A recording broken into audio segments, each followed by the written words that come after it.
All right, everybody. Hello. We're going to take a look at your results for your full animated rig ready to be imported into Unity for this week's assignment.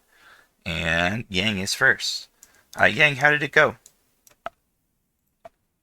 In terms of animation, I think it was doing good, but every like 5 minutes, my rig kept crashing my whole computer, and I had to like restart my whole computer. Wow. Why would it do that? Hmm. I don't know. It was just a complete mess, but at least I got the thing like finished. Okay. I can see some things just looking in the outliner.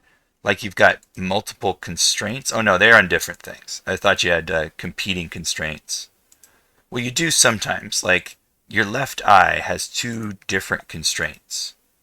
And so it's like a competing situation where they're not sharing their weight because I think there's probably constrained to the same thing. So that could potentially cause like a feedback loop that could end up crashing. Um, Same thing. No, those are different. So that should be fine. Point and orient. Do, do, do, do. Orient, right clavicle, shoulder, spine. Just trying to look through to see if there is a way to determine. Okay, so here's another couple competing ones. You've got a point constraint on the root and a parent constraint on the root, and those are competing. So watch about how many constraints you do because those are things that shouldn't be happening. The parent constraint takes care of position and rotation. The point takes care of just position. But since they're both here, I don't think your file necessarily knows which one to obey all the time. So you can see here here's the point constraint, here's the parent constraint. They both got a weight of 1. So if I moved your controller, then I don't know how it would be determining its position or whether it's trying to follow two different things at the same time. It seems smooth enough, but that's potential for problems. Okay, so watch how many you put on your rig. So are you going kind of for like a listless walk there? Yeah, I wanted to do something different. Like I don't know. Okay. I think your general pose there is fine. You might want to counterbalance this just a little bit by moving the root backward. Like if the entire upper body was hanging over here, then we've almost got the weight on the tip of the toes, and so he'd be falling forward. But if you offset him back a little bit, then it kind of balances out. And so I like that, and I like the walk. But your run doesn't really have the same energy, right? So your walking is like swaying the arm side to side. But then for the run, suddenly his arms are way out by the sides of his body. So why didn't you do like a Frankenstein run or something to match this? I did. I have an iteration of me doing that, Mm-hmm. but then it kept crashing. Just Oh, I don't know why. So I just decided doing that. huh. I don't know. I don't know why the pose would have anything to do with it. Maybe it was just something No, that you keyed inadvertently in that version. I don't know, because I just kept moving the arms, like just moving them, like translate, and they just kept crashing, and I just gave up and I started doing something else. I'm playing with fire by moving these to see if they'll do it to me. Well, it didn't there. Let's see. Okay, you got double point constraints on your hand controllers. So that's another one of Oh, those things where probably this is probably contributing. that was crashing. Yeah. I mean, yeah, it's the potential. It's because it's mathematic. Like the thing is trying to calculate what position should I put this in, and then two things at the same time are trying to feed it data, and it gets overloaded and then it crashes. That's essentially how I understand it. Yeah, and since they're the same type, like you can have two constraints of different type, point and orient, but you can't have two of the same type, especially on the same object. But you probably don't have them on the same object since you've got two of them. It doesn't allow you to do that. Let's see. For the right hand doesn't have it, so the left hand does. So probably that's going to be something to do with the crashes. Okay. I don't know how that happened. How I have to constrain something. Usually it won't allow you to do the same one twice if you've got the same object selected twice. It'll only do that if you have selected two different objects. I mean, we could find out if you want to. Let's see, which one was it? was this arm, right? Wait, where did it go? Oh, I closed it. There we go. So if we go into point constraint, we have to look at the attribute editor, and then we have to use these buttons over here. This is the input connection and the output connection. I think it's the input. So left-hand control was the input for that one. So then let's select this other one and select the input. This is left-hand control also. Wait, I might be wrong. How about output? Output. I need to go to the restroom. I'll be right back. Okay. I don't know where it's going for this output. No, yeah, because the output should be on this controller. Let's go twice. I guess I could look at the relationship editor, probably an easier way to figure this out. Let's do hypergraph connections. General editor, hypergraph connections. So then here's the hand. Where are the constraints?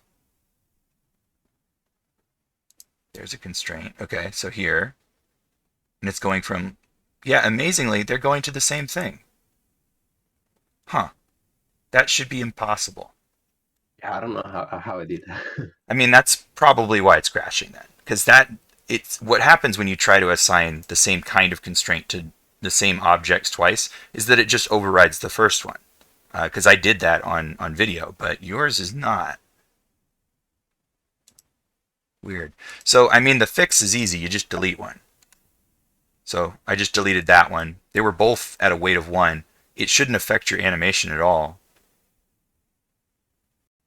See, everything's still functioning completely normally, but it gets rid of the conflict. Same thing with these aim constraints. If they're both weighted at 1, it looks like they are, I should be able to just delete one, and then your eye would still function exactly the same way. So, I mean, luckily that it's an easy thing to fix. I'm just not sure how that managed to happen. Okay, let's look at the cycles a little bit. So you got a nice little breathing, walking with swaying the arms. This did look just a little bit stiff, this swaying of the arms. If you move them exactly the same amount, right? So as they're going back and forth, and they kind of feel like they're locked, like there's a bar connecting them.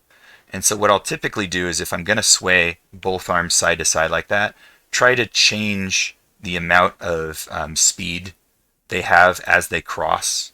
So maybe have the first one hold back a little bit more, like a little bit higher, a little bit further back as they're traveling one way, so that they get a little bit closer together. And then when they arrive, let's see. So when they arrive, like let's say on this side, you could have one that continues going a little bit further away so that the space between them spreads. Or you could do it the opposite, so the space between them's wider when they're traveling and closer together when they arrive. Either way, it makes the space between them more flexible, and so they don't feel like they're locked together. Okay? And then also with this direction here, if we're looking, as he's taking steps, his body is rotating, right? So this shoulder's back, that shoulder's forward. And so playing with the forward-backward amount can help too. Looks like you did a little bit. It's just not flowing smoothly yet. Cool. And then we've got the running, which we kind of mentioned, but we'll skip over because you're having crashing problems. It's going to work as a run. I think your blend is going to be pretty weird between this position and this one, but we'll see how it works out. All right. Now I'm going to try to fix this, see if it works by deleting the other constraints. Yeah, I would just go ahead and do that. Just look in the either hypergraph connections. Whenever you can see two of them side by side, just read if they are point and orient or a conflicting type like point and parent or point and point or parent and parent or orient and orient. Those are all the ones that conflict. So like here, for instance, we've got pelvis, orient, and pelvis, parent. Parent is the correct one, orient is the incorrect one. And so that one needs to be deleted as well. And it shouldn't affect, yeah. As long as you leave the parent alone, it should work the same. And then this one has point and parent also. That one, the point needs to go away, the parent needs to stay. So it's all working the same now. Okay. I wonder if your action is going to work, because it will sometimes look like this when he's performing that action. I think it'll be fine for our purposes, but might have gone a little bit less on the spine here, because he's going to kind of fold himself in half. So something more like that would probably make it so that he's not going to appear so broken. Let's see your jumps as well. Upward. Cool. Mid. And down. So you actually have a landing for down, which is not what we really use this for. The down loop is for falling through the air. So that one you probably need to fix. Instead of having it come all the way down to this resolved position at the end, you could have that as another loop if you want to, like a transitional one. But really what you're meant to do is just have him hanging out in midair in this position. So let's see. Bones are off, controls are on, I geometry. got confused. I thought you gave us like those extra frames to have like land kind of thing. No, it's for like if he was falling through space for a long time. And so you probably want to copy this first pose, paste it at the end here, and just give him some ambient motion. So how yours is going to appear is when you jump, after you hit the apex, it's going to blend into this immediately and appear to land before he ever hits the ground. And then he'll be on the ground, and then he'll snap back into his idles. So yeah, that one I would change. All right. Cool.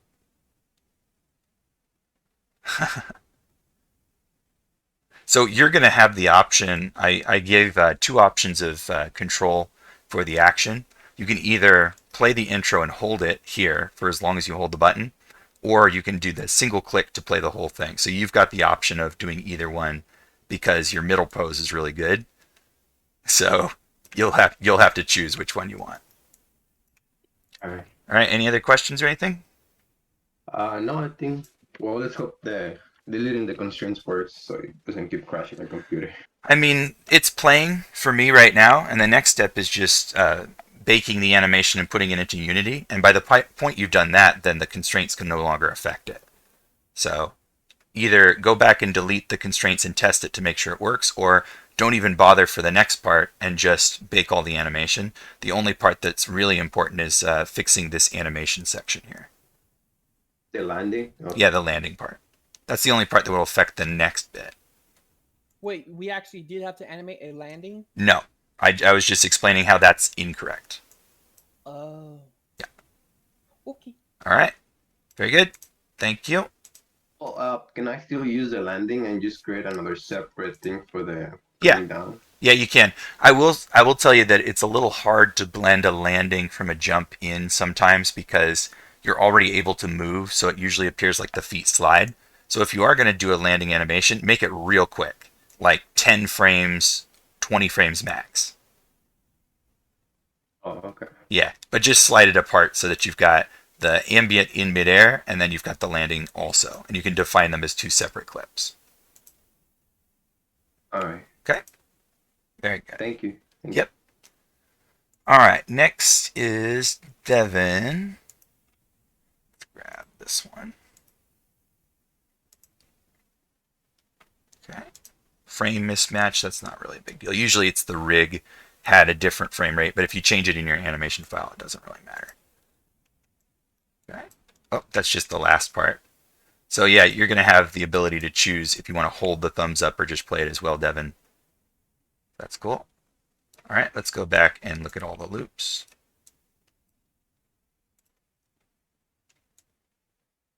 Okay, idle didn't seem to be doing anything. Oh, there we go. Yeah, so that was a pretty good falling. Very dynamic, very Spider-Man. Let's look at the idle. There's a little bit of motion, isn't there? Let's see, what will it look like? Breathing. Yeah. It's kind of too little, though. This would be okay if we were very, very close by, maybe. So we could just see a little bit of breathing and movement.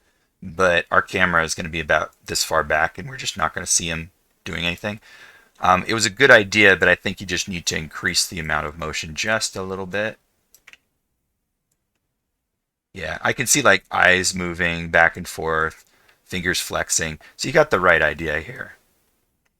All right, so that here's the walk. Let me get the right frames. There we go. You might be picking up your feet a bit too high on the walk. This is like he's walking through tall grass or mud where he's picking his feet way, way up high. It's just a bit too much for just kind of walking across the room. In actual fact, if you look at people who are walking from live action footage, you'll find that the passing pose is ridiculously small. It's like way down here. You just kind of pick your toe up off the ground a few, like an inch, and kind of skid it across. That's why people can stumble so much. So that would be like more realism. We don't need realism though. So having it up in the air is fine, but I would do some sort of in-between position, like around here, about halfway from the position that you picked, because it just looks a bit too much. Like he's stepping over something all the time. Make sure the rest of the upper body. Okay. I think this angle is often neglected, especially from newer animators, where you don't think about watching the walk from the front, but your legs are really far apart. They need to be placed more towards the center line, and we need some side-to-side motion. So whenever you're putting weight on one side of the body or the other, slide the body over that foot. There's a lot of back and forth. If you watch like crowd footage of people walking, then you'll see this kind of figure eight that their head does as they walk along. And that's the effect of catching their weight up and down and shifting their weight side to side. And it ends up making a figure eight kind of pattern. So yeah, definitely try to take into account the front view. Rotation, same thing, that we want to get the body and shoulders rotating in opposition of the hips a little bit more. I see the shoulders moving, but I didn't see the body moving. Maybe it's just the skinning. Let's see. It seems like it probably is. It might just be a little, oh, you know what? It's kind of like the belt buckle hips area is a little subtle. Yeah, the belt buckle and hips area is the part that's not moving enough. So for each step, if this is the forward leg, one of the things that helps the character reach that position is the rotation of the hips or of the root. So when I did that for the hips, it just kind of displaced the hip bones. In your case, based on the skinning, it should really be the entire root then, so that you can see the belt buckle deflect, and then the body has to counter rotate back.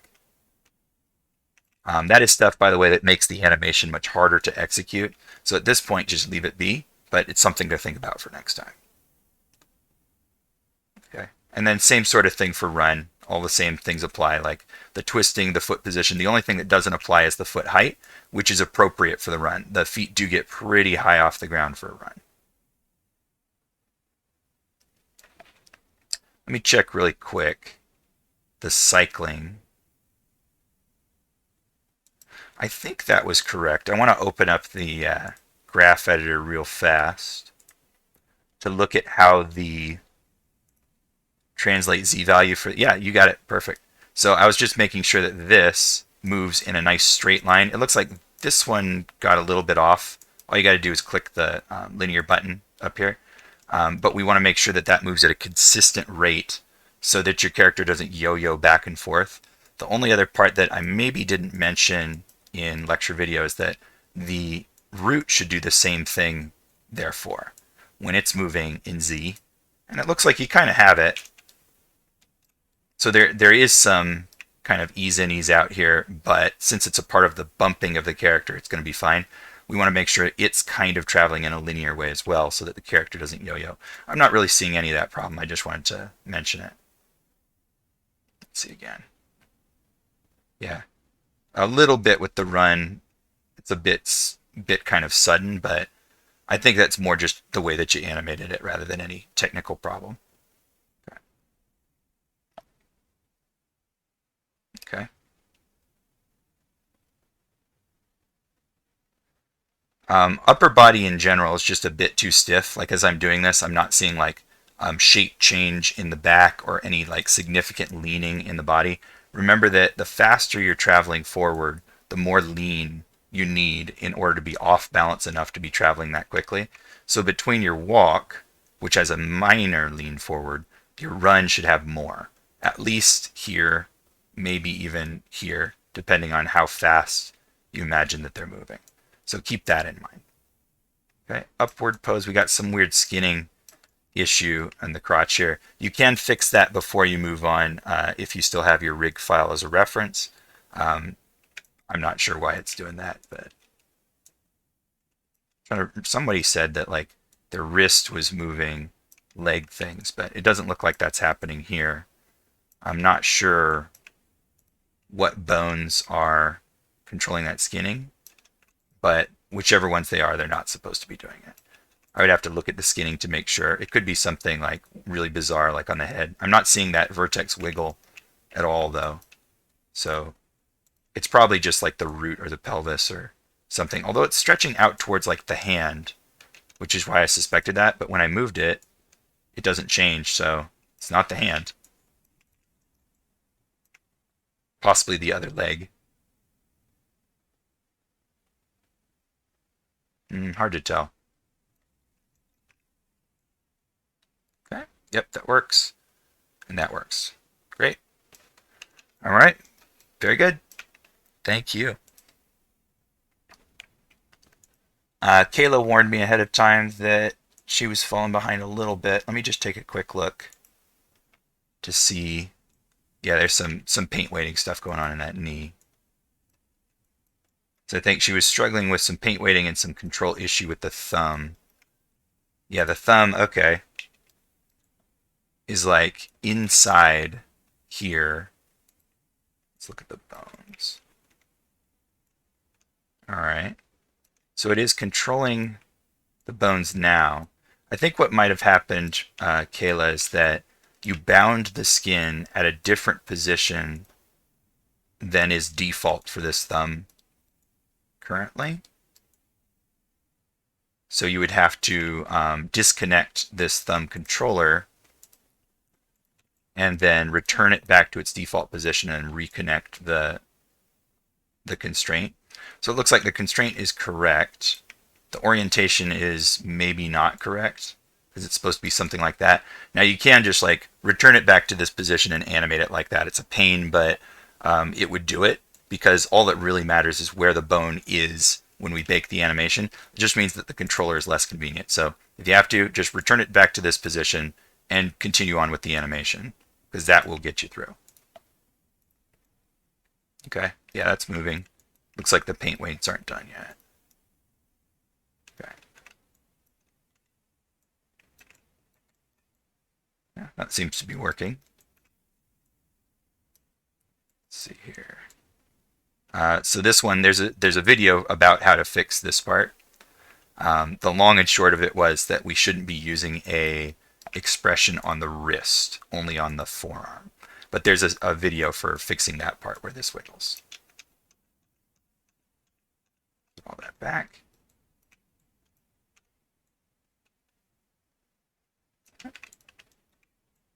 Generally seems to be working.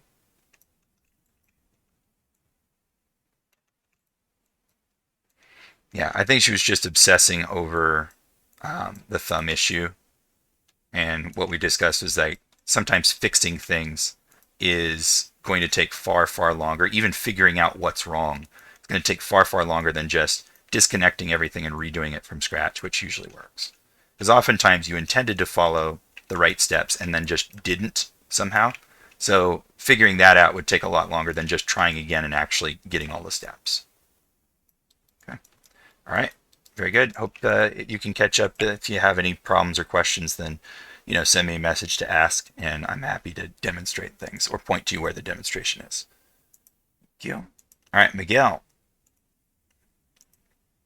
Yes, sir. Okay, so I got to browse for your reference in the same folder. There's the rig. All right.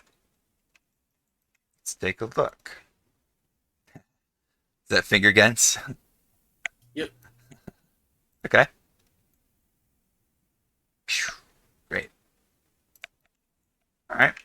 let's go back and look at the rest of the cycles. Is that his idle? Yeah, I didn't really know what to do. Um, Oh, you see that job manipulator? whoa. Oh, is it just a vertex that got moved? Yep, and every time I fix it, it messes up again. Huh. That's weird. I went back and fixed it in the rig and in here multiple times, and it just would never stay in place. And what you do is you grab the control vertex and put it back up there. Yep. There's a keyframe, which I didn't think it was possible to have keyframes on vertices, but you do. So let's try this.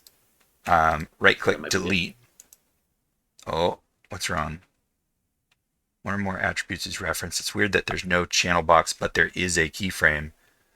How do I get rid of... I want to get rid of all animation on this object. Delete keys. Let's check. Unselected. Yeah. Didn't go away. So that's probably why it's messing up, is that there's a keyframe here. And I can kind of see it in the graph editor, but I can't interact with it. Controls, yeah, they're available. So that's pretty weird. But that's probably the reason why. I don't really have an explanation. Likely I can't get rid of that keyframe because I'm not in your rig file. But if you go into your rig file, select that vertex, and then try to delete keys, then maybe it will stay put finally. I'll try that out. Or maybe if I put it up here and I hit S. Warning, current manipulator and active objects have no keyable attributes. Well, yeah, that's what I thought, Maya, except there's a keyframe right there. So, what's going on? It's probably been keyed. Yeah, but how? You're not supposed to be able to key vertices. You got to use a cluster for that. No, I meant it's in the reference. Well, yeah, but it's still impossible. Or it's supposed to be. Oh well. It doesn't. It just makes it look weird. So, for the idle, what's intended is like a guy standing, preparing to walk. So think about like shifting weight from foot to foot, breathing, a little bit of ambient like hip motion, that sort of thing. So usually I bend the body down just a little bit to make these legs flexible, and just kind of move them around in a semi-random kind of way. You can lean them over to one side, hold them there, and lean them over to the other side, that sort of thing. Just, load up any game that has a third-person view of a character and hold still and watch what the character does, and you get kind of an idea. As long as the game isn't super, super active.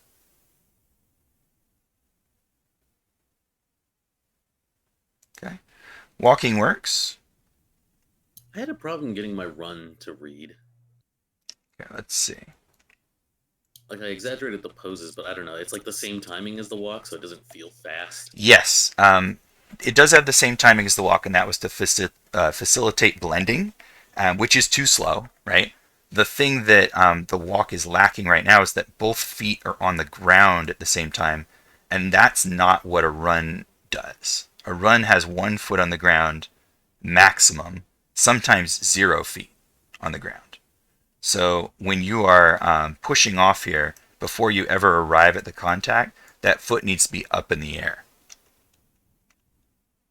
So if we go up here, like way up high up here, and then I messed up this pose, but we would return back to flat here. So this would be the push off. Raise the opposite foot a little up higher. So then it pushes off, catches himself. And the same thing should happen on this one. You should already be pushing off on the up pose. In the resources homework folders, did I put charts in here? If not, then they're in Canvas. Maybe the animation timing one? Yeah, I think I put that in, where is it? Here.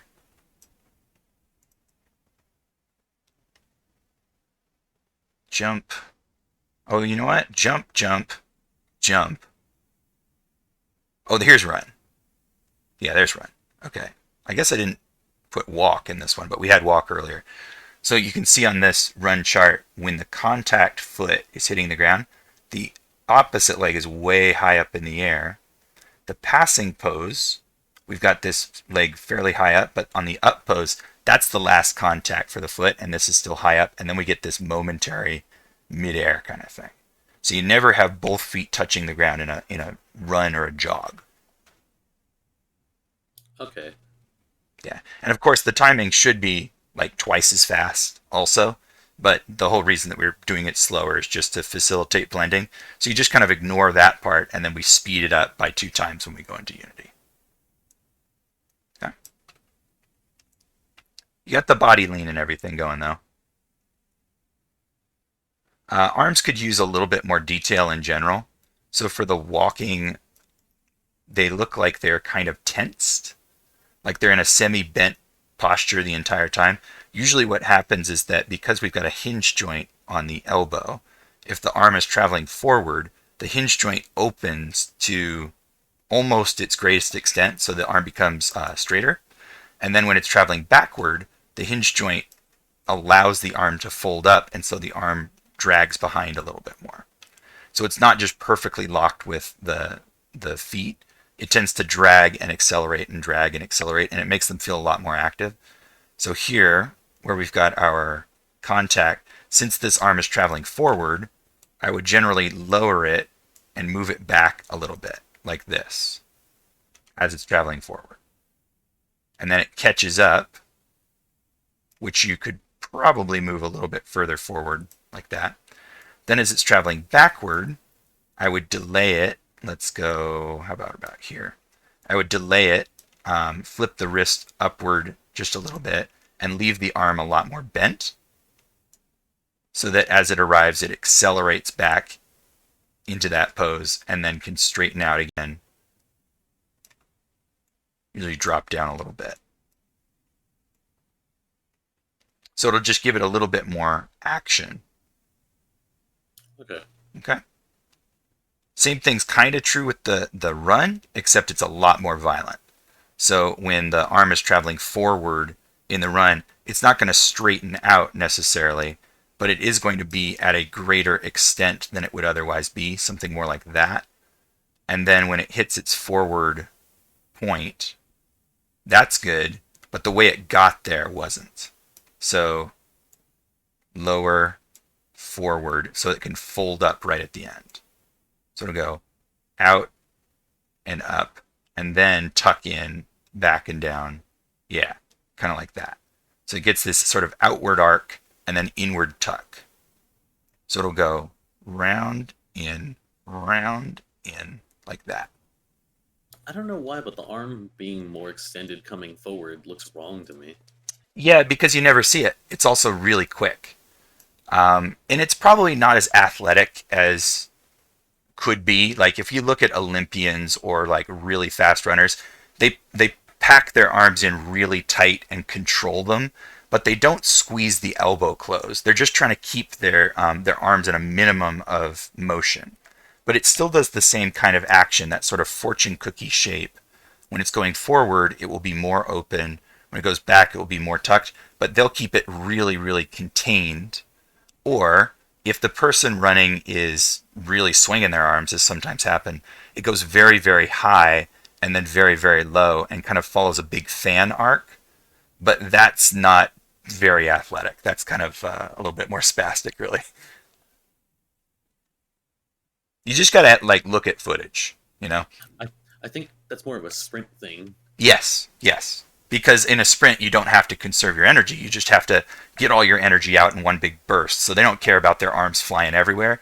But in like a really tightly controlled, longer distance run, like let's say it's going to be a mile or less, something like that, then they'll keep it a little bit more tight. Like if you see a relay race or athletes running all the way around a track in a race, they're going to keep more control over their arms. If it's like 100-yard dash or something, then their arms are going to go crazy all over the place. Okay, yeah. Yeah, but just look at footage, like especially if you can find slow motion footage where it tracks the athletes. I love it when it's side by side because then you can compare the running form of one athlete to another to kind of see what the range of reasonable motion is between people who are doing it slightly differently. Yeah, I took a bit of reference and kind of just simplified, but Yeah, and then also you have to caricature because in a really good run, the body is not going to hardly move up and down at all for an athlete because all of their effort is focused on getting forward motion, not up and down motion. So if the body's moving up and down, they're doing something wrong. But in any sort of normal person or cartoon, we would need a little bit of up and down to kind of accentuate all of the forces. And so it's reasonable to have that happening. I think your walk needs a lot more up and down. Your run is about right, though. The rule of thumb I use for a run is that the body should rise and fall from a half a head to a quarter of a head in height. And for a walk, it can move anything from an entire head to as little as a half a head. Does that measurement system make sense to you? yeah, and I think you told me the same thing last time, and I just didn't think about it. Yeah, and they're all just rules of thumb. There's times to increase them, there's times to decrease them. Generally, the more expressive and cartoony, the more broad motion you need, the more realistic, the less. But yeah, as a rule of thumb, just as a middle ground, those are the ones that I use. Let's see.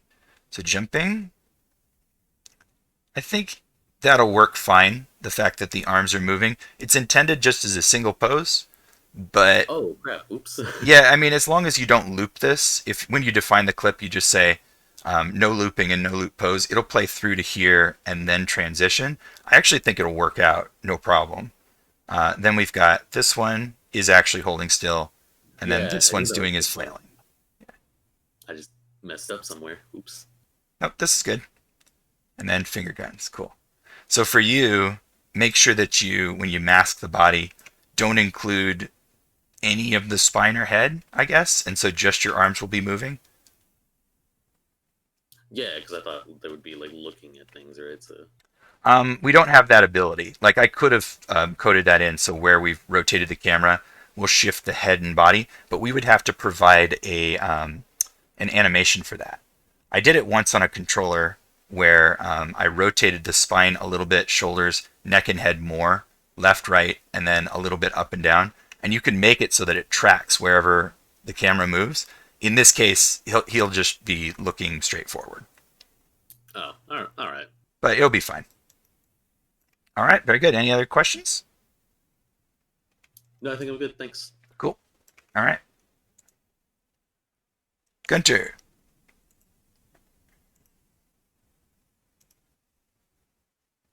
Okay. Let's go ahead and play.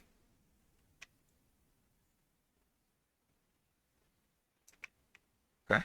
Oh, punch. Jeez, what a fast punch. All right. Let's take a look at this first part. So posture is a little bit odd. Were you going for a character or just kind of a neutral?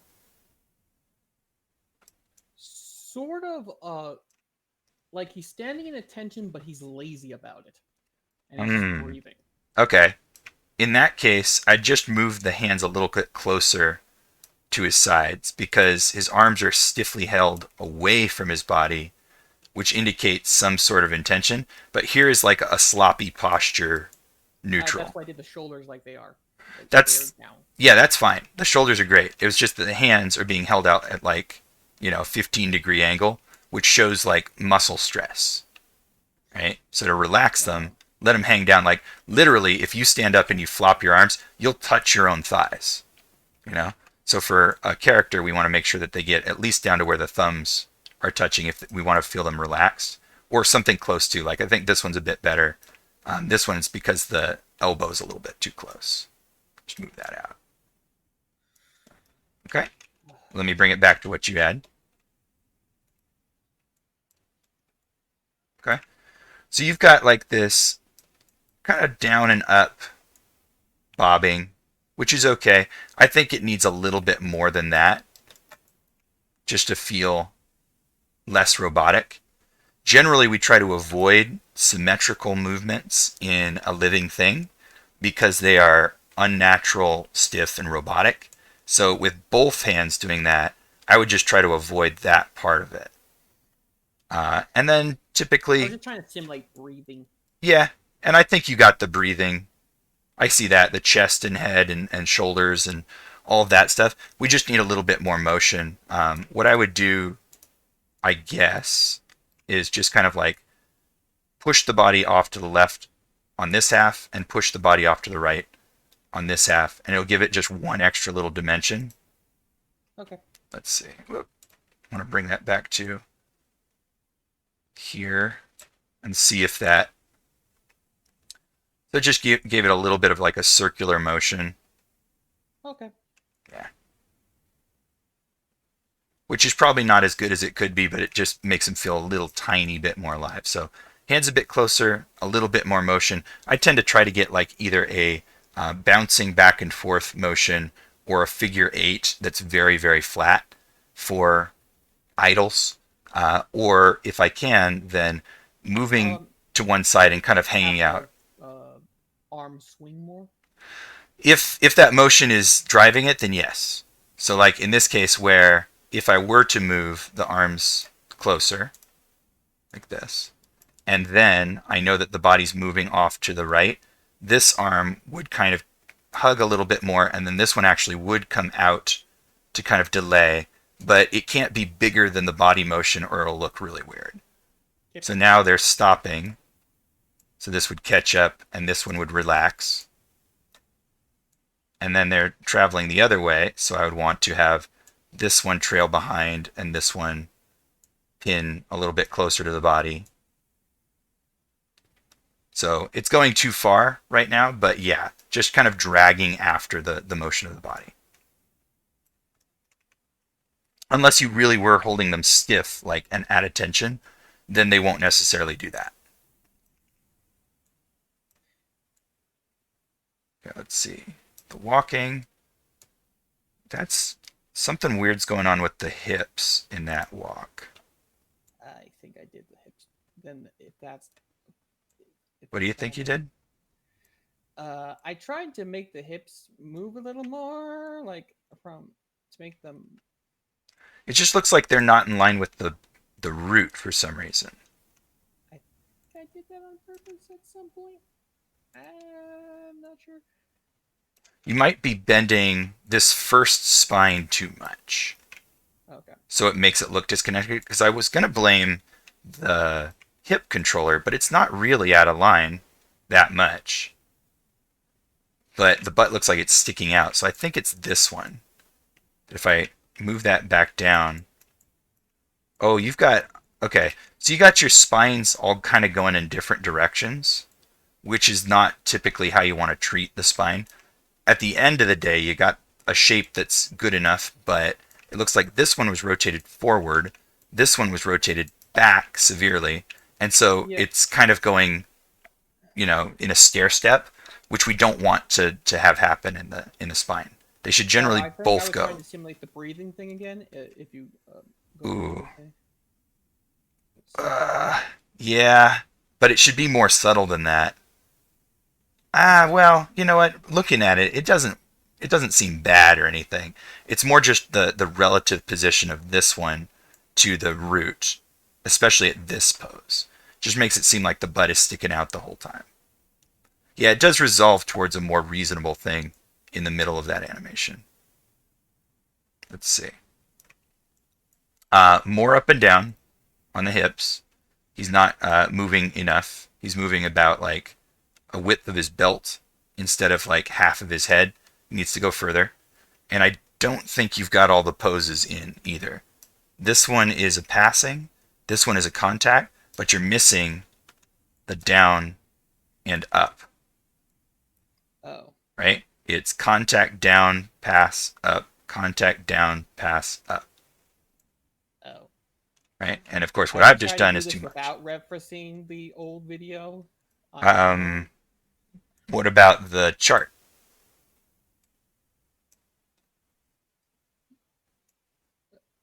You need the chart, right? I I had it in my head. Okay. Well, until you've had a lot of animation experience and are really confident in that, keep using the chart because animation is a planned art rather than an expressive one. So it's more like architecture, right? Okay. We build it up with a solid plan. You should always have a solid plan. Don't go off of the plan for animation. Yep. Let's see. The feet are also kind of doing this floaty back and forth thing, probably for the same reason. Because we've got contact and we got other contact, but what is happening in the middle? Is that the passing pose? Flat on the ground? I think. Okay. So one of the points of the down pose, the one that happens over here, is that by this point the foot should have flattened on the ground and is taking the weight of the character. So we have it extend out, flatten onto the ground, travel backward straight, and then by this point over here, it's going to be in its flat but stressed position where it's still flat on the ground, but now ball roll is starting to take effect right before the point where it peels off the ground in the next couple of frames, then gets to this position. So the way you're doing your back contact is not correct. It needs to be using its internal controllers for that. Toe roll, ball roll, maybe just ball roll, right? And then in the first few frames of the other half of the cycle, that's when it peels off the ground. Right up to here. Okay, so we're missing a lot of detail in the feet. Yeah, animation's a really planned kind of art. So you need to have a solid plan to follow, including what the poses should look like, what the frames are going to be, what the forces are involved, what the kind of exchange between mass and momentum and balance is going to be. And so it becomes a lot more like architecture in that you kind of have to follow a blueprint for the most part. There are times when animation can be more improvisational and expressive, but they are typically controlled within a certain circumstance. Like if we had a fluttering scarf or something, then we might not make a detailed plan for that. We might improvise that by going straight ahead in our animation instead of pose to pose. But pose to pose animation is almost always planned out intentionally. Okay? Yep. And those are the two major approaches. So then running. Okay, so same sort of thing with the run, that we're missing a lot of the guts. And then because you said like you were trying to do it without the plans, that's going to be the reason. So get these charts in front of you when you're doing those animations. I was also dealing with that. Something was wrong with the left hand. Blue, Yes. what was it doing?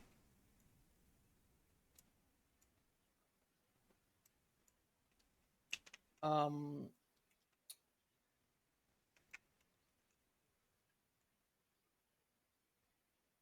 Is it this right here? Not only that, but I had to. If you look at the knuckle control or the finger controls, what I had to do in order to fix. Yeah, they're getting offset. I think that was fixed by our rig repair in our last section, which it looks like didn't take place. I thought it worked for my right hand, but for some reason it didn't work for my left. I don't know, maybe you did the fix, but you did it while it was in this displaced position.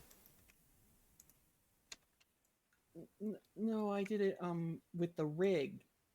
Yeah, I know, but when you were fixing it, you might have fixed it when the knuckle group was already moved into a position that it wasn't supposed to be moved in. Let's see. It was in a T pose when I did this. See, because this is right here is the 0 position for that group, and it is being orient constrained. So it's saying, I right now am in the right spot. So it's not wandering. I know. I had to. The finger controls. No. I purposely made the finger control. When I said look at the finger controls, I meant select them and I rotate. I had to rotate them in order to fix the problem. And if you Like this way? Like rotating them side to side? yes, I don't think it did fix them. I think it's what's making them look weird. try putting them back to 0. Then the rotations. Okay. Oh, yeah. That's 90 That's degrees. Oh, yeah. Okay. Couple of things I can see. The finger control group could just be parented to the hand control or orient constrained to that bone. Right now it's both, but I never see the orient move. Like these channels, they never change.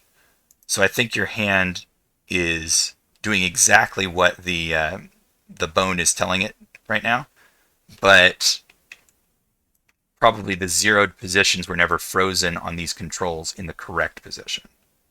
That's what my guess is.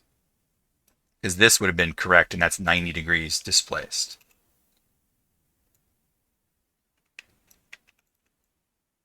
Well, you did it right on this one, right? So it's worth a look to see what is the difference between this one and that one. I'm going to go back to before I mess with it. There we go. We'd All have right. to look at the rig. Yeah. But let's focus on the animation right now. Okay. Because that was the last assignment anyway. And you did do it correctly once. My guess is that if you just redid this rig again, you'd do it correctly the second time. So whatever went wrong was probably because it was your first time doing it. So I wouldn't worry too much about it. You clearly know how to do it right. Just make sure that you have, some instruction the next time that you do it. Let's see. Upward jumping looks okay. Midair. And down. Yep. That'll work. Whee. One nitpick about this is raise the clavicles higher. Just a little bit. It's just a tiny bit locked. Usually you need to get a little cleft between the neck and the shoulder in order to feel like the arms are raised to even height like that. Cool. And then punch. Let's see the punch. At first, I had it slower than that, but then I was like, it doesn't feel video gamey enough. The way to make a punch feel a little bit more cartoony, first you probably should get. I didn't play cartoony. I meant video. Like it would be like in a video game, how fast a punch is when you after pressing the control. Yeah. And makes the character punch. Yeah. That's what I meant. In a video game, the punch happens quick, but lingers. Right? So this part happens fast, but this part remains for a good 4 or 5 frames. Okay. I'll Right? just move it over. And it is the same thing for cartoons and for video games in that this is the part you want everyone to see. The hand is out, right? You don't need them to see this part, the throwing a punch. And you do need them to see them putting the fist back down again, but it's a lot slower and gentler, right? So all you want to do is duplicate this portion of it for like a good 5 frames or so. So if I like copy, slide this over, and then let's just put it right here or so. Slide this over just a bit. Okay, it doesn't look like everything was keyed here, so I'm going to key it now. Controls, bones, do not touch, geometry. Okay, should be safe. Now I'm going to copy and paste. There we go. So it'll go boom, down.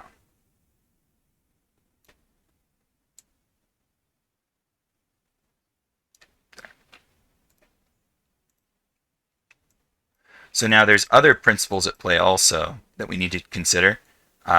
One is like, as I was starting to say, you probably should rotate these two spine pieces because a punch is not going to have any power if there's no rotation behind it anyway, which will mean that you have to move this closer to the body and in order to be back. get the shoulders involved as well. The other thing is that when we hit this arrival position, boom, we don't have any overshoot or settle, which are other principles that can help the impact of a punch like this. So overshoot and settle would be going too far and settling back. So since I can see the fist is here, and then I held it, and then it goes back here, what I would do is for one frame, I would have it going further and then immediately snap back into position. So let's key just the shoulder and the wrist here and here. And on this frame, I'm going to have it move further. Keep it straight though, so that it immediately goes boom, boom, and then holds, and then goes away. Let's see if that helped. See how there's like a little flash for a moment, but then it's still staying there long enough to see? Thank you. Yeah? And remember that all of this is to do with a jab, not with like a cross or an uppercut or a swipe or anything like that. If you're going to travel through the target, then there's entirely different ways to achieve that impact. The most common way to achieve that kind of impact, I'll just do this from the top just for the sake of argument, is that we want to linger on the windup and have at best one frame where it's going through, and then we want to linger on the follow through. So we almost skip the impact entirely, and that's the way to make it appear to be the fiercest or the fastest kind of attack. But with a jab, this will do. Cool? Cool. All right. Thank you. Popeye is a good cartoon to look at for that, by the way. Paul. Eat your spinach. Yeah, because there's lots of fighting in Popeye.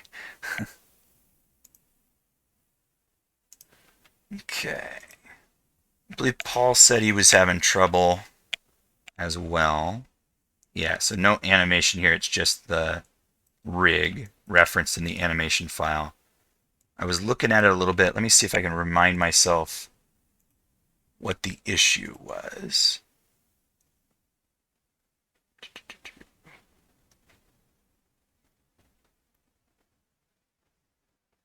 Okay, it's saying when I set keyframes, it locks the bones. So it doesn't work right. Okay, so we've got a controller like this one, and I should be able to set keyframes for it to do something without the bones. Okay. Well, before I even set any keyframes, I can see some weird stuff happening. Let me see if this is... Okay. I'm going to guess that we've got some incorrect parenting and constraining. Here's the control. All right. I already see that this controller, this master control, has a bunch of other controls under it, but not all of them, because here's the root. So the root needs to be a child of this master control as well. It has to be. Let's just open the rig file, because I'm not going to be able to change anything in the animation file. All right, so the root control, the one that moves the center of the body around, right? It needs to be a child of the master control as well, because the master control is supposed to move everything. So let's take the root control and put it as a child of the master control. So now when we move the master control, there we go, the whole thing moves. Here's a joint that is just hanging out nowhere. I don't think it belongs to the mesh. It just needs to be deleted.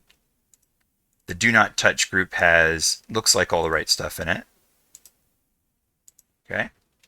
Let's look at the controls and see what we got. Okay. So here's the root, and it is moving and rotating. Okay, slight weird thing. This is not moving along with the root, and it should be. Okay, so here's the spine. The spine seems to be a child of master instead of root. It needs to be a child of the root. So let's move that there. There we go. Okay. Shoulders, same thing. They need to be in this structure as well. They need to be a child of this spine control so that they move back and forth when it moves. So this spine is spine number 2. Your shoulders are here and here. Middle mouse drag to spine number 2. There we go. So now when I move this, they move also. Okay. Make sure that when I move this one, upper spine moves. Cool. The neck was already moving. Moves the head and jaw. That all seems correct. Let's see what's going on with the arm. Okay. That is not right. So let's see. Okay, see, the bone should not be point constrained. You've got, wow, 2 parent constraints and 1 orient constraint on this wrist. That's definitely not correct. The IK handle for the arm, which one is this, left or right? This is right. The IK handle for the arm is the thing that moves the position of the bone. And I can see that right now it's not. It's moving maybe the position of this bone, but let's find out if I'm able to get rid of these constraints. So we're just going to delete all constraints on that wrist. And then I'm going to move the right arm IK to see if the wrist moves. It does. We've got other problems down here, like some other constraints, but at least the wrist is moving. Okay. The constraint, also, by the way, the wrist IK, I can see it's not snapped to the bone. It needs to be snapped directly into the center of that bone. So you got to go back to that rigging lesson and do that. The constraint is just an orient constraint from this controller to the bone. But that's all it is. So first the controller, second the bone, and it's only orient. All 3 channels, maintain offset, apply. So that means that when we rotate this controller, the wrist rotates. When we move this, it should only move the IK handle. Okay? And what's happening here with the thumb and the wrist is correct. What's happening with these other 3, 4 fingers is incorrect. So I'm going to return it back to its zeroed position and then look at those bones. And yeah, it looks like they've got parent constraints as well. They are not supposed to have parent constraints. They're supposed to have orient constraints. So let's delete all those constraints. Delete by type constraints on all 4 of those. Okay. And then I just want to check what's happening with the fingers. You need a finger group that is parented to the controller, I believe it is. I actually forget now. Got to go back and watch that. But your fingers right now are not being controlled properly. This one appears to not be following anything. It's a child of the wrist control, so why didn't it move? Oh, because there's a constraint on it. Okay, there shouldn't be. There's a constraint to something else, to like the wrong thing. That also makes it impossible to animate it. Because if something is constrained, it can't be animated. So we got to delete the constraint on that as well. Okay, now it's a child, and it should move. So here's the wrist controller. Okay, they're all moving now. Okay, they're all rotating. Good. But we need to orient constraint these to their bones. So for instance, orient, same settings as before. I'll just do a couple of them.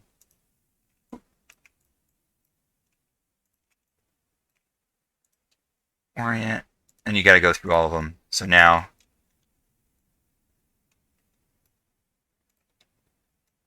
there. Okay, I don't know what the state of the bend is. Okay, it's doing it. We just need skinning. So those are several things that I noticed right away that need to be fixed. I'm not sure if that's the behavior that you were seeing or not, but largely it was due to bad constraints. You were mentioning if I set animation, then it freezes my bones. I don't see how that could occur just yet, except for on that one pinky bone that had constraints on it already, or that one pinky controller. What I mentioned as a guess is if you were trying to drag around everything to hit keys, if the skeleton is able to be selected, then it will select that preferentially over your body. So you have to hide all of that. Also, that stuff in the do not touch group, if this is visible at all, and it looks like right now it's locked to be visible, let's unlock that by hitting break connections, or sorry, by hitting unlock selected, and turn that off, because those things are also preferentially selected above your controllers in your mesh. We want to make sure that your geometry layer is set to render so that it can't be selected, and now the only thing I can select are controllers. If you don't do all of those steps, then you're going to be keying the wrong stuff, and that will cause a lot of problems. Okay. If you are at all worried about selecting the wrong stuff, hit 4 so that you can look inside your body and look for IK handles. If you see any lines, green lines usually, traveling through here, that's an IK handle and it needs to be hidden. Otherwise, you're going to be selecting it inadvertently. Okay? Anything in here should be hidden. The lock is good, but the hiding is best. Okay? If you see your bones and they're colorful, they can be selected, right? So your bone layer needs to either be set to template or render so that it can't select it, or turned off entirely, which is the best one. Okay? If your mesh is blue or green, you have selected it or it's able to be selected, that has to be on its own layer and it has to be set to render so that we can't select it. Okay? So all of those things together, otherwise you're going to have errors. That's my best guess for what's going on though, because I don't really see anything wrong with this except that there were some bad constraints and that nothing was locked or hidden properly. Hopefully that's all it is, because if that's the case, then you're in fairly good shape. Okay? So there you go. That's what I'm guessing is going on there. Let's go ahead and take a look at Andrew's. So we've got animations and complete. Okay, animations. Browsing for the reference. Complete rig. Got a couple error messages, but we'll see if it does anything. Okay. I mean, it's operating. I believe I got a message from him too. Let me check. Periodically. Now it looks like he's made it through all of those. All right. So let's see. Okay, there's our idle. Here's our walk. Want to make a note to move the root more in the walk, as in the controller that moves the entire body. Got to bob up and down when we're doing the walk. Probably rotate a bit more too. Straightforward. Here we go. It looks like your body is kind of tilted off to the right the entire time, or rotating off to the right, tilting to the left, and it never seems to get out of that pose. From the front, make sure in your walk that you are moving over the supporting leg and also rotating and counter-rotating the chest as that happens. Okay, all things that I've kind of talked about before. And of course, moving up and down. So the animation's not super great. It's a bit stiff, but it is operating. So if that's the hurdle that we're trying to get over right now, then you're doing it. So don't worry about that. Running same kind of notes in general, that the body's a bit stiff. There's also things that appear to kind of be teleporting. I think it's because there's too many keyframes. Yeah, so in the middle of your action, no, okay, so this is between the two. There we go. Whoa, that wrist is like flying over here. I think this is a bad tangent handle problem. Yeah, so if I look in the graph editor, I can see that there's probably not been very much done here, because we've got absurdly incorrect handles where they're just flying from one place to another with a big rounded shape. Probably as just a first step, if that's something that you're going to want to polish.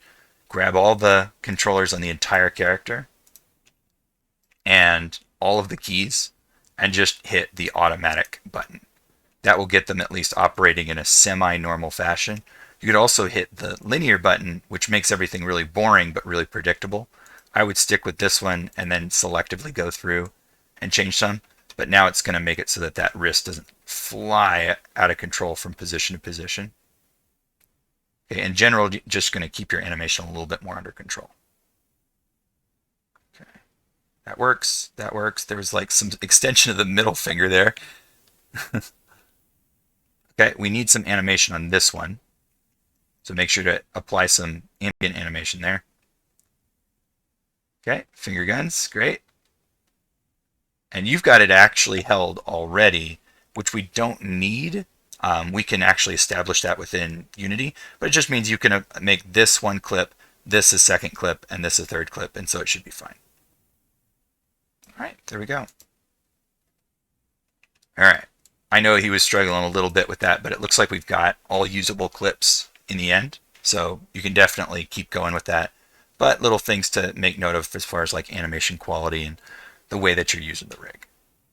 Okay, definitely want to make sure that you get into the graph editor to tune things. Otherwise, your animation is always going to appear really choppy, inconsistent, and glitchy.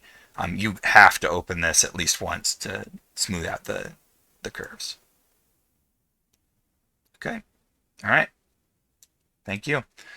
And that was it. That was all of the animations I needed to cover. Do you guys have any questions, problems, concerns, things that you want me to show? No, I think it's good. Nope. Okay. So this week we are getting into Unity. So I've got somewhere down here. I get to the next module. Next. So we've got importing the rigs into Unity, full video lecture already up since yesterday, and kind of a laundry list of requirements for this one, but they're all things within Unity that you can do and I demonstrate directly. There's a package file available in the resources folder for you guys, so if you come up to examples and resources, it is homework 14 setup right here. That contains all of the functioning logic and the scene that you're going to need, so be sure to grab that. And you're responsible for exporting an FBX with baked animation, importing and setting it up inside of Unity, making sure that it works with the player prefab, and then hooking up all the logic and testing it. And at the end, what you export is your full animated player character for me to test next week. Okay. All right. Cool. Should be fun. It's always good to see everything come to life. I was just this morning, let's see if I can find this, setting up your final project, which I'll give you a little preview for. I've got this already ready to go. Not rigged, but... When's our... Yeah? When does our class end? Your class ends... Let me get the calendar up. Your class ends... So this is the 26th. Next week's Memorial Day, or week. Then we've got 2 more weeks after that. Nuh-uh. Do you still have your the extra week on there? Crap, I do. Okay, sorry. Our last day of the entire quarter would be 11 then. You're right. I fixed this in Canvas, but I didn't fix it in my personal calendar here. Oh, so June 11th is when it ends. Yeah, so essentially you've got the rest of this week with homework due, and then next week, and then finals week. So 2 remaining weeks after this one. Okay. And here's what you guys are going to do for that. You're going to animate this and hook up its logic with a provided character controller. This thing, though, already has all of its bones and all of its paint weights. It doesn't have any controls, but I'm going to show how to put some controls on it. You could, though, animate the bones directly. There's nothing stopping you from doing that. It's just that it wouldn't be very convenient. Okay, all the bones are still in here. the mesh. I actually got this from a resource rip site of, I think it's Smash Brothers. And so this is one of the characters in Smash Brothers. And Cool. if I find, where is it? Lip 1. It's actually got some really cool ability to deform already set up. So all 3 of these can stretch and bend the lip shapes. And then the teeth can orient themselves as well. So you can animate all that if you want to. And there's these little adjustments on the side for shaping if you wanted to. I think maybe it's for like stretching this outward slightly. So both sides of the jaw do that. There are a whole bunch of bones in the neck. You could just grab them all and rotate them to make it appear flexible. Or I'm going to introduce you guys to the idea of a spline IK for this as an optional thing. If you hook up a spline IK, it gives you the ability to control long bending tendril shapes very easily, which is why I picked this, because that could work on the leaves as well. Cool. So if I just selected all of those, I could control the animation like that, or I could use a spline IK, or I could set up a set driven key so that the first bone controls the rest of them and then just use one thing. So all good options, and none of them are wrong. They're just different. Okay. So I didn't set up this skeleton. I didn't make this mesh. This was set up directly from the game resources. All the names and stuff included. I'm going to hand that to you guys in addition to a character controller that tracks how close you are to the object, how directly you're looking at it, and whether or not you click on it. And what you do with that is going to be up to you, but I'm going to give some suggestions for that. Okay. Okay, and that'll be your final. Wow. Okay. It's really cool. Normally I would make you guys model and rig the character from scratch, but we don't have enough time. Yep. Yeah. But it would have been more fun though.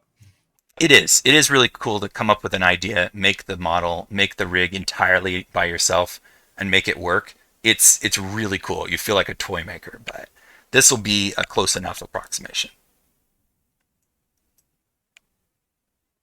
I like playing with dolls. I don't like making dolls. Fair enough. Be an animator. All right, you guys. Any other questions? Guess not. Cool. No, I don't think so. Then that is it Apparently not. for now. I will talk to you guys again on Friday. Okay. All right. Thank you. All right. All right. Thank you. Bye, everybody. See you all later.